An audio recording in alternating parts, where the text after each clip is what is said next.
Hey folks, it's me, Christian Jackson, the Daddy Issues Therapist. I am here to break down episode 3 of Unprisoned. If you're new to my page, please note I am the expert on breaking down what anxiety, depression, and PTSD symptoms look like for the absent and or present father. Get into it, get to know me about my content, okay? Hey, Kerry Washington. Hey, Tracy McMillan. Just want to say hey. I'm trying to get a job somewhere up in there. I feel like y'all need me in there. I'm your girl. All right, looks like we are getting into a session. We finally get to see Paige at work. And her client obviously has mommy issues. That's a thing too. Insert mom. Obviously, mommy issues are a thing. Love it. We got to get into it. And I knew that there was a story here, so I'm glad we're unpacking. It's just like us as anxious parents to ask our kids, are we doing this right? Are you getting what you need from me? So how many of us talk about healing and don't really want to face our real things? I couldn't talk to my dad's wife. I couldn't. And probably still can't. Does that make me a hypocrite? That's a lot. I relay Paige. This is so awkward. She actually went to coffee with her. Okay. So she got a buffer. She's got her dad. Okay. That baby out here cussing like she grown. I love it. She's even driving her, okay? Your inner child ever interrupt your ventures? Do you ever find yourself getting upset when you're driving or when you're talking to somebody and inner child just says, bloop, I got this. I'm going to react and date like a 12-year-old. I'm going to respond like a 12-year-old, perhaps like my 5-year-old self. Now, let me go back. One of the things I'm picking up from this conversation at the coffee shop between Nadine and Paige is that they're not seeing eye to eye because I don't think they're willing to hear each other really break down the experiences they had, right?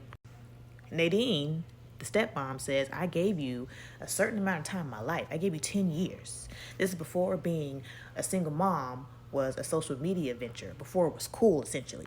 She doesn't recall or care how Paige experienced her. What matters is how people make us feel. And this is where we got to talk about valid feelings versus like being rational, okay? Our rational self would say, you know what? It was probably hard for Nadine, the stepmom, to take in this girl when her father went into prison. It was probably hard for her in all kinds of different ways. But the emotional side of us, the irrational side is usually attached to the emotional side, is saying, I don't care. You yelled at me. You made me feel like crap. And of course, as a kid, I'm not really empathizing with you like that. Are your feelings real? Yes. They are real to you. They are big to you. You are experiencing them. Are they valid? Validity. You got to talk about like the iteration. Like, are you consistently experiencing the same thing? Okay, to really determine if those feelings are valid. Is it valid for me to be upset that my husband doesn't text me back after a certain amount of hours? Yeah. If we're just dating and we're in a relationship or we're not even like exclusive, is it valid for me to really be upset that he doesn't text me back? Bloop, right away. Hell, my husband who has a job and can't necessarily text me on his job, is it really valid for me to feel upset and just go rah-rah on him? No. That is me experiencing something from my emotional brain, and she's not being rational. So for those of you who feel like your feelings are valid, check that. Not all the time, because from which space are you operating from? Is inner child out here reacting? Feelings are real, not always valid, not always rational. Evaluate. Okay, so her favorite foster family are Bible-toting Christians. As a matter of fact, favorite foster daddy, is a preacher, like the preacher of the church. We already know there's a whole different level for PKs. I was also one of them, okay, to a degree. My dad was a youth pastor. Preachers' children, that's a whole different layer of culture we got to add onto what her daddy issues are like, okay? They are real microaggression-y. And they're white. That's another layer, right? Let's just throw that out there. Nadine done showed up, y'all, to the dinner. Child, this earring is killing me on her daddy. I just gotta say it. Do you want to be right or do you want to be free?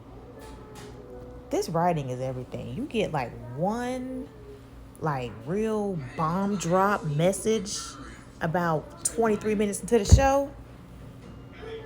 At least, with commercials. But y'all, peep that now. Oh, Lord, she had to put more salt on it, child. He said I was laying them baby hairs down. But then he left her with that hair with the white women. That's funny. I think he goes a long way. Now, one of the things that I suggest when we are working through traumas and things, but people have really, really hurt us, we're not saying it's okay. We're just like accepting it, right? Accept things for what they are. Because the truth of the matter is, from ages 8 to 18, Paige was raised by this woman that she wasn't necessarily comfortable with. She wasn't where she wanted to be. What she really wanted was her dad. Even if she's talking about her foster parents, the Nelsons, as like gods, right? But the truth of the matter is, Nadine did her thing. She didn't have to keep her. Not like, we got to accept favors or anything like that, but if we're just accepting things, we're not judging it. It just is what it is. So if I accept that this thing happened to me, now, how can I move forward? Paige accepts that Nadine was there for 10 years, through like really formative years. And now she can actually say, thank you for what you did do. That, my friends, is how we forgive. It's how we release pressure. We're not saying it's okay that Nadine is perfect, right? But we are saying, okay, I don't have to hold this grudge anymore, because holding that weight is way more stressful than actually releasing and forgiving. All right, what are we setting up here, Tracy? Are they getting together? Paige and Mal, let's do it. I love Black love, so let's just get it. Oh, they're already texting after the first kiss. I love it. Now, let's see. Is she going to get attached? That's what she says she does, right? So episode 3 is wrapping up. She has embarked on a new journey of forgiveness and faced her mommy issues, which are through and through and just as present as her daddy issues, like most of us. So if we're real about it, we need to make sure that we are tackling both of our attachment figures. Who do you identify as the people, places, or things that you consider to be influential in your life? Where did you learn to have relationships? Who taught you to connect? Again, what is your attachment style? How did you pick that up? What we are seeing is a little bit, maybe a lot of bit of anxious attachment. That's what I subscribe to, and I work on that daily, okay? Shout out to Lexapro. Yeah, I relate to Paige. She's a licensed therapist like me. She's anxiously attached like myself. She wants to get things right. She wants love. That's it. She just wants everybody to get along. And I've had to swallow a lot of pills myself to make sure that I can release some of that pressure and weight that I put on me. Like nobody else did it. Yes, other people were involved, but who has the control? You do. I do. Right? What I'm really waiting to see is who this boy daddy is. And is she ever going to get to know anything about her biological mom? I guess we'll just have to kind of see how this develops. But this was an important episode because she's not addressing just one part of herself. Her dad coming back into the story of her life and into her life again for what he says is permanent means that she has to go back and face things that she's had to stay numb from.